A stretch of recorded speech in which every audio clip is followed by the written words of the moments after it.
पत्रकारों की गिरफ्तारी हुई है और लगातार पत्रकार क्रमिक अनशन पर भी बैठे हैं अभी वर्तमान में।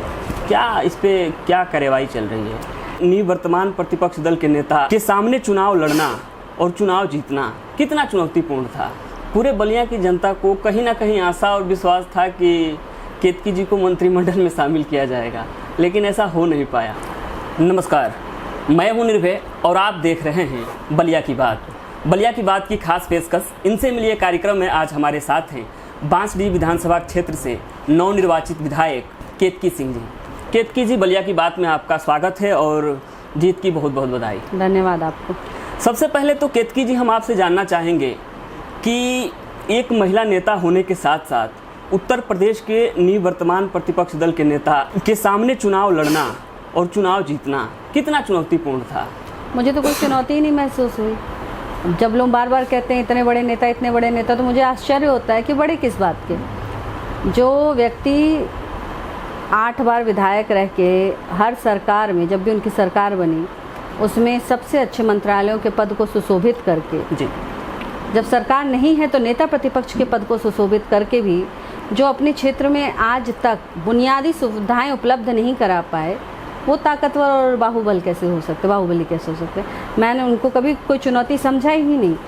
वह व्यक्ति चुनौती होता है जो काम कराता है, उसके विरोध में अगर आपको लड़ना है तो आपके लिए चुनौती है। जो 5 साल में जो जनता के बीच देखने नहीं आता, झांकने नहीं आता, जो अपने क्षेत्र में बिजली पानी जैसी समस्याओं को हल नहीं करा पाता, उसके लिए कैसी चुनौती? अब मैं आगे आपसे जानना चाहूँगा कि सड़कों पे संघर्ष करने वाली केतकी जी अब विधानसभा पहुँची हैं, तो इस सफ़र का श्रेय किसे देना चाहेंगे आप? पूरा श्रेय मेरे विधानसभा क्षेत्र की जनता को है। जब पहली बार चुनाव लड़ने उतरी थी तब भारतीय जनता पार्टी की कोई वैसी लहर नहीं थी, हमारे दुर्दिन थे जी। और उस समय भी ये जो आप जिनको ताकतवर नेता कह रहे हैं, ये भी चुनाव लड़े थे जी। और इनके साथ साथ हमारे स्वर्गीय बच्चा बाबा जी हैं, स्वर्ग में हैं आज। वो बहुत बड़े नेता थे कांग्रेस के, 7-8 बार के विधायक मंत्री वह भी थे, वहाँ उस समय विधायक भी थे बसपा से एक जन। तो ऐसे समस्त लोगों के बीच में हमने पहली बार चुनाव लड़ा और साल भर के अंदर क्षेत्र की जनता ने मुझे दूसरे स्थान पर बैठाया। पिछली बार निर्दल चुनाव लड़ी 2017, हाँ, 1500 वोट से पीछे रह गई। निर्दल चुनाव में जिनको आप ताकतवर और बाहुबली नेता समझते हैं, वह मात्र 1600 वोटों से मुझसे निर्दल ही जीत पाए थे। तो मेरी पूरा श्रेय, मेरी पूरी जो जर्नी है, पूरा सफ़र है, वो मेरे विधानसभा क्षेत्र की जनता को समर्पित है। मेरा कुछ नहीं है इसमें। अब मैं जानना चाहूँगा कि बांसडीह विधानसभा क्षेत्र के साथ साथ पूरे बलिया की जनता को कहीं ना कहीं आशा और विश्वास था कि केतकी जी को मंत्रिमंडल में शामिल किया जाएगा, लेकिन ऐसा हो नहीं पाया। क्या कहना चाहिए? देखिए, ये मंत्रिमंडल पद, ये सब संगठन का विषय है, नेतृत्व का विषय है। जिसको सोचता है नेतृत्व, जिस लायक मुझ पे नेतृत्व ने इतना भरोसा किया कि जैसे आप कह रहे हैं कि नेता प्रतिपक्ष उत्तर प्रदेश के, तो मुझे लगता है अखिलेश यादव के बाद वही रहे सबसे बड़े नेता। तो इससे बड़ा सम्मान पार्टी मुझे क्या देगी कि एक छोटी सी कार्यकर्ता को इतने बड़े व्यक्ति के सामने चुनाव लड़ा के यह पार्टी ने अवसर दिया अपने आप को साबित करने का, और अपने क्षेत्र की जनता के सहयोग से मैंने साबित भी करके दिखाया। तो जो पार्टी देती है दायित्व, उसको हम लोग निभाते हैं। हम लोग तो सिपाही हैं। अब बांसडीह विधानसभा क्षेत्र के लोगों के जनप्रतिनिधि हैं, मैं केतकी जी से जानना चाहूँगा कि वो कौन से कार्य होंगे जिसे पहली बार प्राथमिकता से किया जाएगा बांसडीह विधानसभा क्षेत्र का? वो कौन सा मुद्दा है? देखिए, मुझे बने हुए शपथ लिए हुए, जब से विधानसभा की मैंने शपथ ली, 25 तारीख को शपथ ली है, तो 20 दिन तो अभी होने जा रहे हैं हम लोग को, 15-20 दिन। अभी तक मैंने जो मेरे 3 मुद्दे थे जिन पर मैंने चुनाव लड़ा, पहला था बाढ़, कटान, जल जमाव और बच्चियों की शिक्षा व्यवस्था। तो जिसमें मैंने सारे समस्त अधिकारियों से बात भी कर ली है। बाढ़ की समस्या हमारे यहाँ 3 प्रमुख हैं बाढ़ में। एक आप देखेंगे कि हमारा रेगुलेटर है पर्वतपुर का, जिसके फाटक की वजह से कई गांव डूब जाते हैं। 25-30 गांव की संख्या है जो डूब जाती है।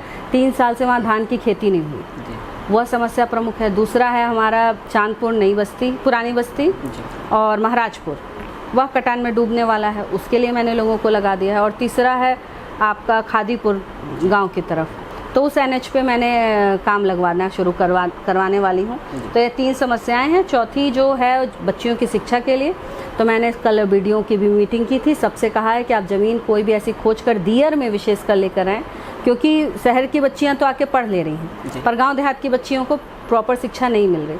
तो हम लोग वहाँ पे कोई विद्यालय सरकारी खोल सकें, इसका आगे की उच्च शिक्षा के लिए उस पर हम लोग काम करने जा रहे हैं।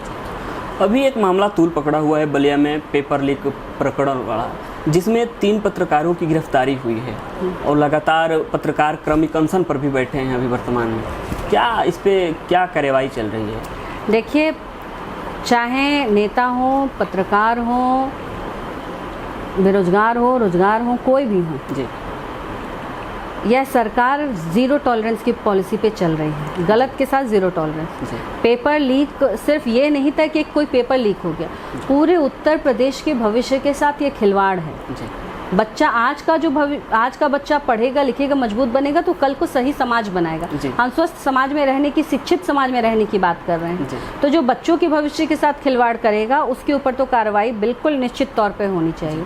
पर उसमें एक बात हम लोग ज़रूर ऐड करते हैं कि जिन्होंने किया उनके ऊपर निश्चित कार्रवाई हो, पर नाहक बेवजह किसी को फंसाया ना जाए, बेवजह किसी को प्रताड़ित ना किया जाए। यह भी हम पूरा ध्यान रख रहे हैं, सरकार की तरफ से भी ध्यान है और जांच चल रही है। जांच में जिस जिस तथ्य पे आधार पर चीज़ें निकल के आएंगी उस आधार पर काम होंगे। बहुत बहुत धन्यवाद केतकी जी आपका बलिया की बात से जुड़ने के लिए, और आप अपने कीमती समयों में से समय निकालकर बलिया की बात को दी, इसके लिए बहुत बहुत धन्यवाद बाबू आपको भी।